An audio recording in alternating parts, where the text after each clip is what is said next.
What's up, everybody? Glad you guys have been enjoying the renewal of content on the Brandon JLA channel, and really glad you guys have been enjoying the commentaries. I had a feeling you guys would because I mean, I've probably received a couple hundred tweets almost daily, pretty much ever since we started doing the first ones years ago until now, asking for them to come back. So glad you guys have been enjoying them, and we'll continue today. Today, since we're anticipating the Battlefront, the Battlefront 3 trailer, I figured it'd be fitting to do the Battlefield 4 trailer. We'll talk more after. I'll talk a little bit throughout. We'll see.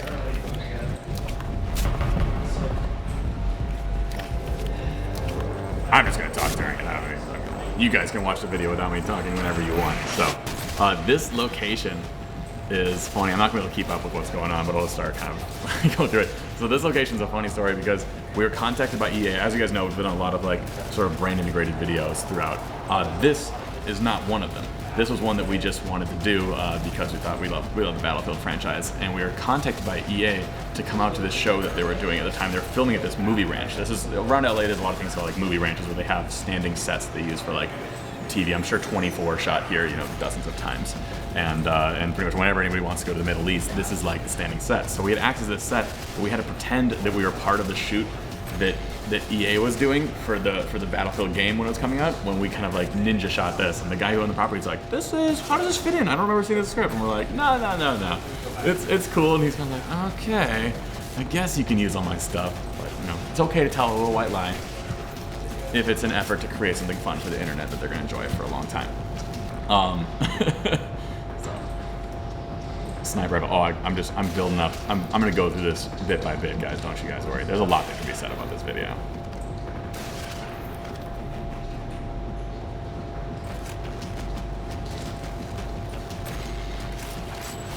Bam, dead. Gotta love a little violence. More planes. Battlefield 4. Sweet. And that's the video. Coming 2017. Totally wrong. Missed on that date. They didn't used to do Battlefield games every every year. It used to be every 3-4 years, so we figured 2017 would be even aggressive for Battlefield 4, but turns out we're wrong. Now, when I said earlier that we shot this video there, ninja'd it, what I meant to say is we ninja'd 3 videos there. We shot the Battlefield 4 trailer, Executive Command, and we shot the inverted video, all of which turned out pretty good. This was an evolution of the first-person concept that we did with the. Now it seems funny because now 3 or 4 years later, it's like there's been so many things done with first person. But we were one of the first videos to ever take. We took a GoPro Hero 1 for the original first-person shooter, future first-person shooter video, and put it on a helmet, and everyone was like, "Oh my god, I didn't even know you could do that," because GoPro 1s were so new at that point. But now obviously we've seen hundreds of hours of this. So this we wanted slightly higher quality, and so we did a DSLR with a Sigma 8 to 16 lens on there. So super wide angle lens on there and helmet mounted. It was really heavy, counterweight with like a 2.5 pound weight in the back, and had it so we could actually get better quality, have exposure control, and do more effects to the footage afterwards, because it was a complete nightmare to work with the GoPro 1 footage after future first person shooter. GoPros have gotten a lot better since. I'd probably go back, at this point if I was to shoot something first person, I'd go straight back to a GoPro Hero 4, because this was heavy, unwieldy, and difficult. But the funny thing is, like, we're trying to make it really high quality, get a really nice image out of it. And this is actually informative to kind of where I'm at right now in terms of producing content, is that when the video came out, obviously everybody liked it a lot. And then a couple years later, Battlefield 4 came out, and the comment popped up in the comment section where everyone's like, the running joke was, the funny thing is that the real Battlefield 4 looked better than the trailer. And obviously, you shouldn't be able to look much better than this because this is real. However, Battlefield 4, obviously you have this like hyper real where you're doing HDR, you have complete control of the lighting, and that kind of got me thinking in the direction of, you know what, filmmaking and everything is really going to sort of start to merge with games and really get it to the point where it's one and the same, and you kind of do everything in engine, do a lot of motion capture, do a bunch of rendering, just really what's the easiest way to get there. And so that's what kind of got us to switch over to learning Unity and launching into games, and now brings us to VR content now. So it's very timely, but this video is the one that I always use the example of, like, you know what, this is going to happen because the reaction, hyper real is already preferred. So this stunt team was our normal stunt team. This is Action Factory. They were out here for the shoot, and so they were going through, taking all the falls, rocking it. CG jets. CG jets are the second most fun thing in the world to do in CG, next to CG choppers. Reason being is that they're big, they're expensive, and they're super easy to do in CG. It's like baby's first CG shot.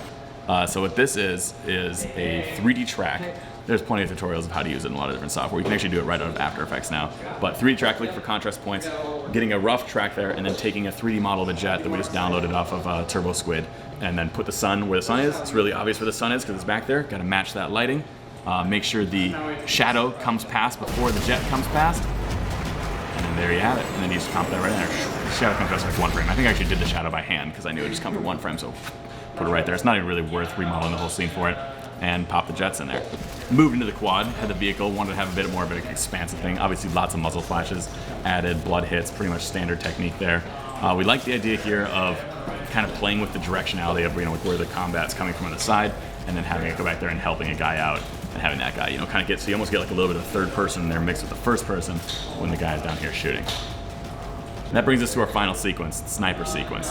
So sniper sequence is actually a funny one, because when it came out, I've always gotten a lot of comments about, they're like, oh, the delay is too much, because you notice the gunshot goes off, boom, and then the guy gets hit 5 seconds later, especially on this third shot where the guy's led out here, boom, and he gets hit.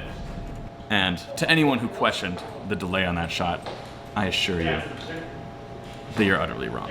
For me, whenever I can turn to real world numbers rather than guesstimating like, oh, what feels right for the delay, I'm just gonna go calculate out what the real one is. So looking at the rifle, looking at the muzzle velocity, how fast the bullet travels, and we looked at Google Earth to look at where the distance, coming up with about 300 feet, and then measuring and calculating out, we calculated out how many frames it would be delayed for this. So it's actually exactly right for how long the delay would be to get there, both for the gunshot hitting there and then the sound coming back to you. And then the lead is accurate for the guy at the end.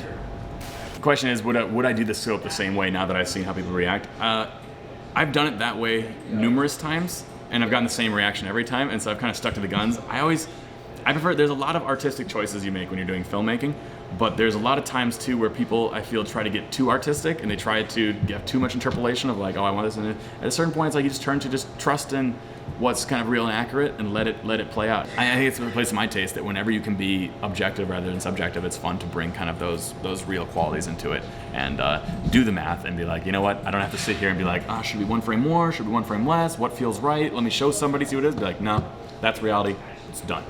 A very popular fact I've gotten asked about a lot over the years is the how do you go from the scope view to the rifle view, and the answer is simpler than you think. So the scope view is not actually shot through the scope at all. The scope view is taking the longest lens you have, pretty much. If you have access to anything that's goes 300 millimeters, that'd be ideal. But really, just getting anything that's a long scope. Nico, what lens do you use for your scope view? 7200 is the highest we got. That's what it is. So 7200. So pretty much, even your kit lens, basically any kit lens that comes with like a DSLR. Can zoom in far enough that you just pump it in. If you need to digitally zoom it a little more on there, pop it in and then add the scope overlay. So pretty much just shooting with the camera as if that camera's the gun. Later on, add the mask and add the crosshairs for it.